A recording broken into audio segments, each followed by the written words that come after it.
instrução, ou também chamadas turmas de instrução. As turmas, como o nome já indica, realizam toda a função de instrução processual e de dilação probatória. Além das turmas de instrução, nós vamos para as turmas de julgamento. As turmas de julgamento, o nome já indica, realizam a decisão sobre o fato, equivalem a órgãos de primeiro grau. E temos também a turma de apelação ou órgão de recurso, um órgão recursal, para onde vai o recurso da turma de julgamento. São 3 órgãos, um que faz outro julgamento e outro faz a análise dos eventuais recursos das decisões da turma de julgamento ou do órgão de julgamento. Além desses, nós temos a Procuradoria ou Gabinete do Procurador e a Secretaria do Tribunal de Contas, do Tribunal Penal Internacional, a Secretaria-Geral do Tribunal Penal Internacional. O Gabinete do Procurador, amigos, faz uma função própria, ou o Procurador faz uma função própria de Ministério Público, fazendo uma verdadeira função de parquê internacional. O Procurador aqui é responsável pelo recebimento de notícias de crimes. E uma vez recebida essa notícia de crimes, ele vai solicitar ao TPI a autorização para realizar a investigação. E obtida essa autorização, ele realiza toda a função de investigação do fato. Aqui o Ministério Público, ele realmente exerce essa função de investigação. Verificada a plausibilidade, a veracidade, a autenticidade da alegação e colhidas provas suficientes nesse sentido, o procurador pode oferecer a denúncia perante o Tribunal Penal Internacional, perante o TPI, e isso vai gerar efetivamente o início do processo. Então, aqui nós temos o procurador. Esse procurador, amigos, ele pode ser provocado por um Estado-parte. Ele pode ser provocado, por exemplo, pelo Conselho de Segurança da ONU. Existe essa previsão, existe essa possibilidade. Então, amigos, o Conselho de Segurança da ONU e os Estados-partes podem noticiar ao procurador eventuais violações e o procurador, então, pedir autorização para promover a investigação. E a Secretaria do Tribunal Penal Internacional faz toda uma função administrativa. Existe um secretário-geral do Tribunal Penal Internacional, e aí faz toda uma função administrativa, estando abaixo, obviamente, do presidente ou da presidência do tribunal. Essa é a estrutura. Antes da continuidade, quero perguntar aos nossos alunos se há alguma pergunta, se querem fazer alguma pergunta nesse exato momento. Professor, eu queria saber qual a composição do Tribunal Penal Internacional. A composição do tribunal, o tribunal é composto de vários juízes, são 18 juízes esses eleitos pela Assembleia dos Estados-partes do Estatuto do TPI. E, portanto, esses juízes, uma vez eleitos, eles não representam o seu país. Nós dizemos que eles exercem o seu mandato a título pessoal. Então, se eventualmente existe um brasileiro, membro, ou melhor, eleito como juiz do TPI, ele não está ali representando o Brasil. E, a título de curiosidade, há uma juíza brasileira que é a Silva Steiner. Ela foi eleita membro do TPI e o mandato do juiz é um mandato de 9 anos. Perfeito? O mesmo vale para o procurador do Tribunal Penal Internacional. Ele também é eleito para um mandato de 9 anos pela Assembleia Geral dos Estados-partes do TPI. Perfeito? Mais alguma outra pergunta, amigos? Professor, o TPI julga crimes anteriores ao Estatuto? Boa pergunta. Eu tinha comentado a competência do TPI e, na competência, o TPI, eu tinha comentado que é uma competência complementar e, portanto, ele só atua quando um Estado-membro atuar de forma inadequada ou não atuar. Agora, existe um segundo aspecto da competência, e a pergunta é extremamente pertinente. Existe um segundo aspecto da competência, que é o seguinte: a competência do TPI é ratione temporis. É ratione temporis. Ou seja, em razão do tempo. Ele só pratica os crimes, ou melhor, ele só julga os crimes praticados após a entrada em vigor do Estatuto. E somente para os estados que são parte do Estatuto. Então, somente ratione temporis, ou seja, em razão do tempo, para os crimes praticados após a entrada em vigor. Aproveito o ensejo para dizer o seguinte: o indivíduo é que vai responder perante o TPI e nunca o Estado. O Estado adere ao TPI e, a partir desse momento, então, o indivíduo membro desse Estado ou que tenha praticado crime nesse Estado poderá responder perante o TPI, lembrando que a idade mínima aqui é semelhante ao direito brasileiro, 18 anos. Perfeito? Beleza, então. Quais são as penas aplicáveis pelo TPI? Existem 4 possibilidades aqui, meus amigos. Pode o TPI aplicar uma pena de prisão perpétua, pode aplicar uma pena de reclusão até 30 anos. E aí você se pergunta, professor, pode aplicar prisão perpétua? Pode. Mas também pode aplicar até 30 anos? Mas qual o sentido de reclusão até 30 anos e prisão perpétua? Amigos, é assim. Se o TPI entender que há uma alta gravidade, vai direto para a prisão perpétua. Agora, se for prender por um número determinado de anos, se o TPI fixar um número determinado de anos, nesse caso está limitado aos 30 anos. Ou prende para reclusão até 30 anos, ou então vai para a prisão perpétua. Outro tipo de pena é a multa. E outro tipo de pena é o confisco dos bens procedentes direta ou indiretamente da prática criminosa. Então, o confisco de bens provenientes direta ou indiretamente da prática criminosa. O cumprimento da pena se dará em um Estado parte do TPI. Em regra, o Estado se habilita a se tornar o Estado onde a pena será cumprida, perfeito? Não necessariamente a pena será cumprida no Estado onde a violação se deu. E o respeito ou o cumprimento da decisão do TPI, em boa medida, depende da cooperação internacional, na medida em que o TPI não tem uma polícia própria. Não há uma polícia do TPI que torne as suas decisões obrigatórias, ou melhor, as suas decisões são obrigatórias, mas não há uma polícia que exerça uma coação para efetivar tais decisões. Ora, isso é uma crítica que alguns fazem no sentido de que a decisão do TPI, por depender de uma cooperação internacional, está bastante enfraquecida. Fica aqui essa crítica. Em que pese a crítica, num processo de evolução, nós já avançamos bastante.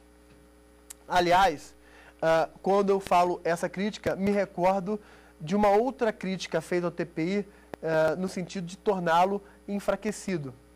É o seguinte, quando naquela conferência que eu comecei a aula falando e que foi aprovado o Estatuto de Roma, o Estatuto do TPI, naquela conferência 120 países votaram a favor da criação do TPI e 7 países votaram contra a criação do TPI.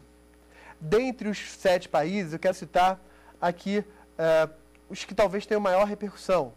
Eu cito os Estados Unidos, China, Israel, Turquia e Índia. Complementando, seria o Sri Lanka e Filipinas.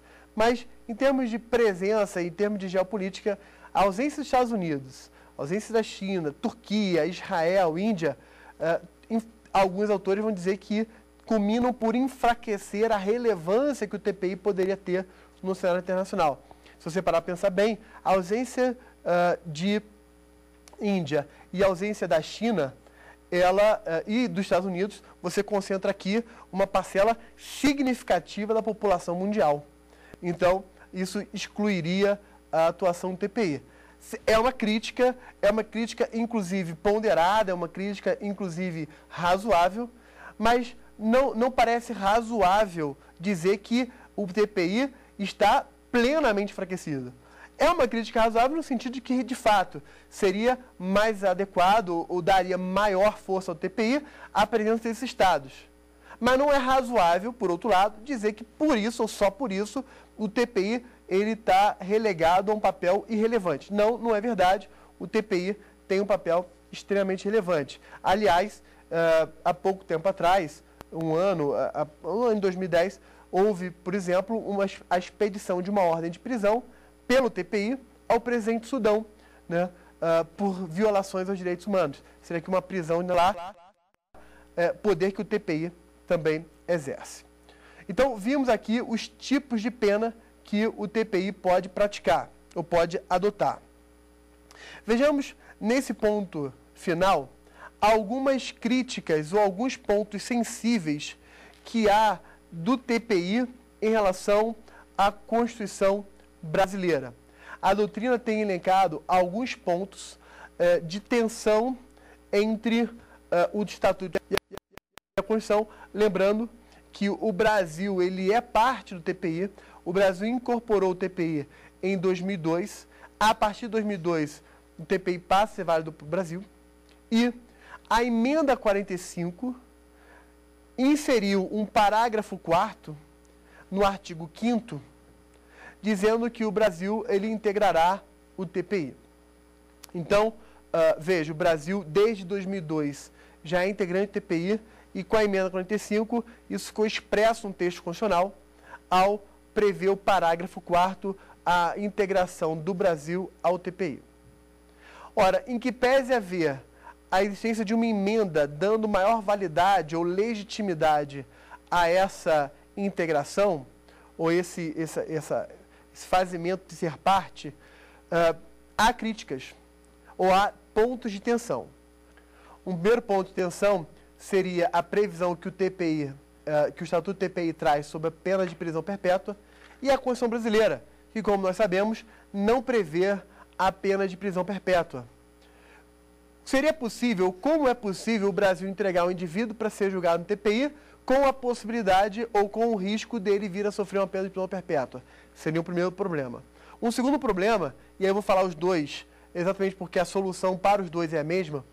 Um segundo problema é o fato de que a Constituição brasileira, ela prevê que o brasileiro nato não poderá ser extraditado. Pode o Brasil entregar um brasileiro nato para ser julgado perante o TPI? E se a pena for uma pena de prisão perpétua? Poderia haver essa entrega? Amigos, precisamos diferenciar aqui o Instituto da entrega para o TPI e o Instituto da extradição.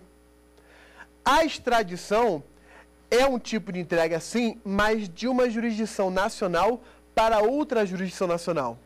Então, exemplo, é o Brasil entregando para a Itália, por exemplo, um indivíduo por ter praticado um crime na Itália.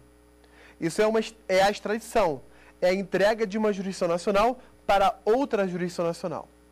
Já em relação ao TPI, o Instituto aqui não é propriamente da entrega. Desculpa, não é propriamente da extradição, é o Instituto da entrega, ou como alguns preferem, entrega sui generis, já que não se caracteriza pela entrega da jurisdição nacional para outra jurisdição nacional, mas sim de uma jurisdição nacional para a jurisdição internacional. Então, amigos, não se fala em extradição para o TPI. Por isso que o Brasil pode sim entregar um brasileiro para ser julgado perante o TPI. Dessa forma, pessoal, meus amigos, nós teremos tanto a possibilidade de entrega de brasileiro nato, quanto a possibilidade de prisão perpétua perante o TPI, na medida em que tanto a vedação de prisão perpétua, quanto a vedação de extradição de brasileiro nato se referirem à jurisdição nacional brasileira e a outra jurisdição nacional, mas não a jurisdição internacional que, aliás, o próprio Brasil integra. Então, o próprio Brasil é integrante dessa jurisdição internacional. Portanto, não se aplicaria às vedações que a Constituição da República estabelece.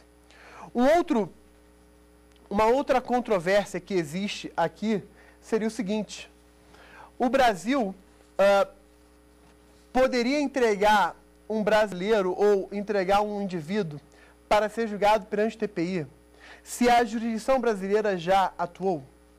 Aqui eu faço referência a um ponto anterior em que eu disse o seguinte, que se a jurisdição interna atuar, a priori a jurisdição do TPI está afastada, mas se a atuação da jurisdição interna foi fraudulenta, foi apenas um simulacro, foi uma atuação fajuta, desculpa a expressão, mas uma atuação que efetivamente não promoveu responsabilização alguma, o TPI, nesse caso, pode afastar a decisão interna e submeter o indivíduo novamente ao julgamento.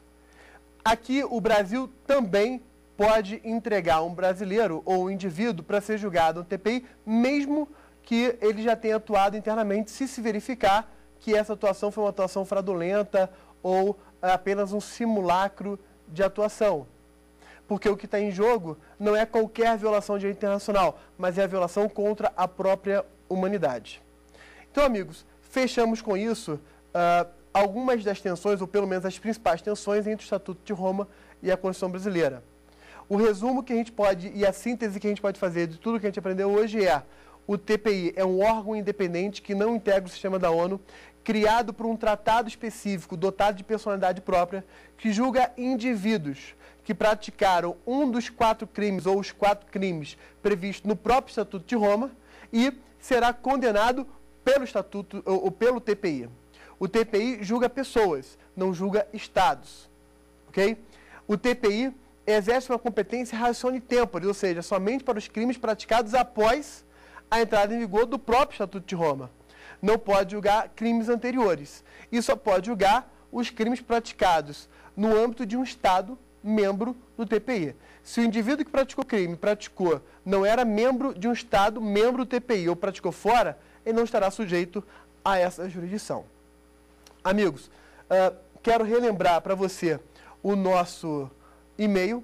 Nosso e-mail é saberdireito@stf.jus.br. Nos envie a sua pergunta. Não esqueça de especificar o nome do professor e a disciplina, e aí a respectiva pergunta, para que nós possamos encaminhar ao respectivo professor.